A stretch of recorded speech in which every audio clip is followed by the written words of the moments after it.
Но съм ядосан и на други коментари в моето видео, как аз съм бил платен, видиш ли, да внасям смут в Левски в момента, когато Левски бил в много добро положение. Много хора не ме познават, след като се запознаят с мен, доста често си променят мнението, че съм луд, че съм ненормален, че главата не ме слуша. Впоследствие започват да имат други идеи за мен и какъв човек съм, но в едно абсолютно всички биха се обединили.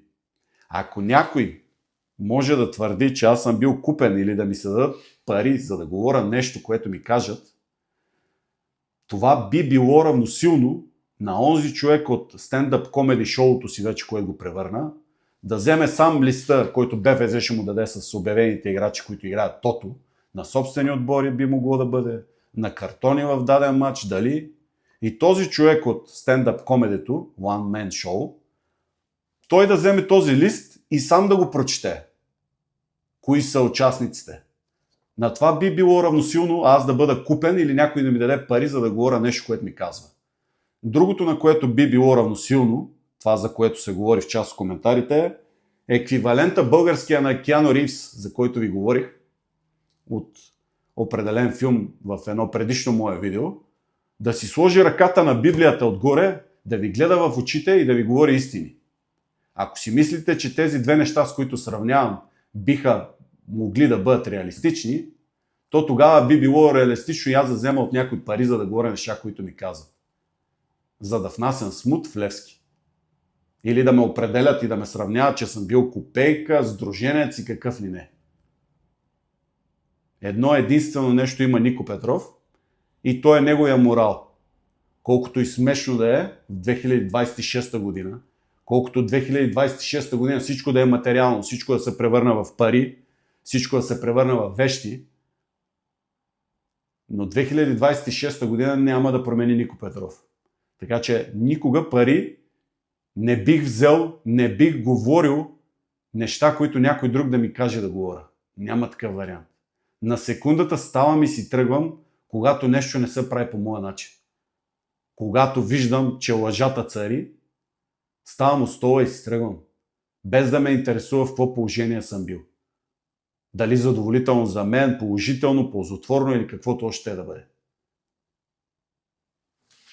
Ядосвайки се на тези неща, повод на видеото като цяло беше тази дългоочаквана среща между БФС, Професионалната футболна лига и клубовете.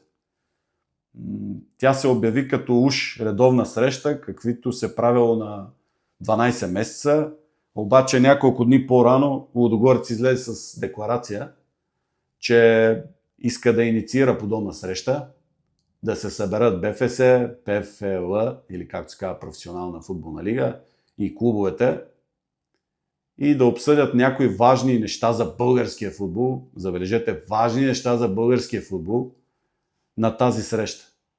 След малко ще ви цитирам кои бяха важните неща, явно според тях, които се решиха. Но на тази пресконференция след края на срещата присъстваха Добрин Гьонов, директор някакъв вече на БФС, и аз веднъж ви ги изброях в едно мое видео точно какви длъжности заемат. Андрей Петров, друг директор някакъв, и Атанас Караиванов, шефа на Професионалната футболна лига. Вие само вижте какви са шефовете на футбола ни. Тези тримата човека дават пресконференция да обясняват какво се е било случило в футбола, какво ще се променя. До там ли го докарахме футбола? Добрин Гьонов, Андрей Петров и въздесъщия Наско Караиванов. Понеже се говори в част от нещата, които се променят за терените, за които аз пък не знам от колко време говоря и видеа правя. Наско Караиванов ми е интересно, понеже говори за терените. Бате Насе, ти на колко терени си бил в българския футбол? На колко стадиона си отишъл ти 2025 година? Ако се направи една равносметка, ти на колко български мача си бил? И сега ще ми кажа, то не му е такава работата. Каква му е работата? Бе? Каква им е работата на тия хора, дето ви ги изброих? Да взимат по 10-15 хиляди, определени, още по-нагоре постове от тях по 20 хиляди на месец. Каква им е работата? Да се съберат на някаква срещичка, която е инициирана от Лудогорец. Въобще не се заблуждавайте и не дейте да спите в този зимен сън, че видиш ли нещо в българския футбол може да се решава без Домусчиев, без Папаски, без Младен Михалев, ако си мислите, че нещо се решава без тримата човека, без Цветомир Найденов и без те да си кажат думата и гласа какво искат, дълбоко се лъжите. Всичко са едни кукли на конци, които се ръководят от тези хора, които ви казвам. А тези хора ръководят и политиката. Нещо, което винаги аз сравнявам и винаги подценявате. Впоследствие винаги се оказва правилно. И всеки почва да говори за него. Ами не ви ли направи друго впечатление на тази пресконференция, защо го нямаше Георги Иванов? Значи, шефа на професионалната футболна лига е там седнал по средата и говори, шефа на БФС го няма. Президента на Българския футболен съюз не е на пресконференцията. Това не би ли направи впечатление? Никой не зададе въпроса, но къде е Георги Иванов? От уникалните медии. Не ви ли направи впечатление, че на великолепната среща Добрин Гьонов, който говореше преди няколко други пресконференции, пак на една такава масичка, за по 10 хилядниците, както аз ги наричам, че са си плащали, за да могат отново да участват в първенството и да не са им спрени правата футболисти, треньори или каквито ще да са, нито един не му зададе въпроса, бе, господин Гьонов, какво става с тия футболисти, бе? Кога ще им кажете имената? Нали сте приемали по 10 хиляди за тях? А къде отидоха тези по 10 хиляди от всички футболисти? Каква беше сумата, събрана от всички футболисти, които бяха хванати да играят тото, и къде отиде тази сума? И кога ще бъде обявена, изнесена на пресконференция? Ще се направи на пресконференция и ще се каже 500 футболисти бяха хванали да играят черно тото, по 10 хиляди, еди колко си пари спечелихме ние, те са за БФС и бяха вложени в еди какво си. Кога ще се излезе това нещо и ще се каже? И как ще се обясни и ще се докаже, че футболист от Б група, от В група или от А група в определени мачове може да излезе и да изкара за един ден 10 000 и да плати, за да може отново да участва. Как точно това нещо ще се направи, кога ще излезе и ще се каже? Защото на мен ме омръзна да слушам глупости. Аз ви казах онзи човек от стендъп комеди шоуто, той там се говорят само глупости. Дай бе, излез веднъж и кажи, бе, всички проблеми на футбола ги изговорихме, излез веднъж и кажи, ето го списъка, тук е този, аз дали ги познавам, дали не ги познавам, нямам представа, като Георги Иванов какво каза, аз не ги познавам, вика тия футболисти, деца фанати да играят тото. Аз вика, даже някой от тях не ги знам. Впоследствие обаче се водеше разследване там. Какво разследване се води, като ти си видял имената? Тия имена ли сте дали по 10 000 лева в БФС, за да могат да продължат да играят? Как не ги познаваш? Нали им четеш имената? Правиме после срещички да връщаме разни футболисти от тук, от там, па за нещо друго били скарани, пък за какво били изгонени от ери кой си отбор. Те нещата рано или късно истината излиза наяве. Не мога да я криеш. Колкото и да я прикриваш, тя накрая излиза. Иначе уникалните решения, които бяха взети на тази среща, първото, че за сезон 2026-2027, новия, който предстои, решение е взето да няма междинни кръгове, да се играе вторник и сряда, където видиш, че хората не може да ходят на матч, защото ходили на работа, и да се играе мачове само през уикенда. Това е върховно решение, когато взимаш заплата от по 10-15 хиляди лева. Толкова си се трудил да го измислиш това решение, толкова комисии са били свикани, че нямам думи. 1000 мозъка са били нужни да го измислиш това нещо и то е перфектно за футболни. От тук нататък събота неделя ще чакаме да има матч български. Ако има, ако няма, здраве да е. През седмицата не може да се играе. Те в Англия, ненормалниците как играят през седмицата, тия в Англия са тотално изкукали. Да играят през седмицата, там хората в Англия, те не работят, те не ходят на работа. Помежду другото, защото говорихме за терените, в Англия за купата, за FA Cup, където беше отстранен отбора на Кристал Палас от 6-дивизионния Макълсфилд, защото всички говорят за тази сензация. Погледнахте ли теренчето, какво е там, бе? Атанас Караиванов, господине, видяхте ли теренчето на Макълсфилд, 6-та дивизия, какво е? Мен това ми е интересно. Стадиончето, трибунките, ние тук, ако имаме като тяхното 6-та дивизия, ще се хвалиме с него 13 години, както се хвалим с базата на Боян. Толкова е минимум. Минимум. Второ решение, уникално взето на тази среща, мачовете за Купата на България от следващия сезон, първия и втория кръг от Купата на България, да са през уикенда и те само. Да не се играе вторник и сряда или четвъртък. Няма вариант през седмицата, матч да има. Мачове в България само събота неделя. През останалото време забравяйте за българския футбол. Ама вие как сте тръгнали с тия решения, че и други хора там по телевизиите обясняват, чуха ни, видяха ни, страхотни решения. Както сте тръгнали с тия решения, аз преди се базиках и се шегувах, обаче накрая ще си направите такъв футболен формат, че да си играете 4-5 отбора на тия всемогъщите имена, които ви изборих мъже, тяхните отбори, да си играете те помежду си, да си определяте кой ще играе Шампионска лига, кой Лига Европа и там Лига на конференциите, и всички останали отбори ще бъдат аматьорски.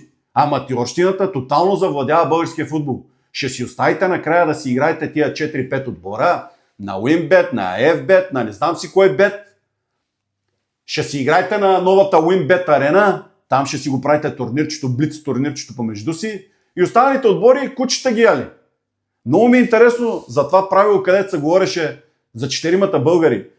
Понеже гледам, първите 4-5 отбора изключават Черно море, където се налагат български футболисти, макар и те да се пълнят винаги с половината чужденци, но се налагат български футболисти.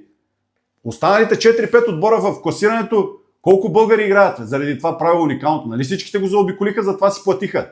Само да ви питам, понеже го въведохте това правило, националният селекционер уж трябваше да бъде в полза, в плюс на националния отбор това правило. Затова се въвеждаш. Националният селекционер откъде ще избира футболисти за мачовете, които му предстоят? От отборите, които се борят да не изпаднат ли?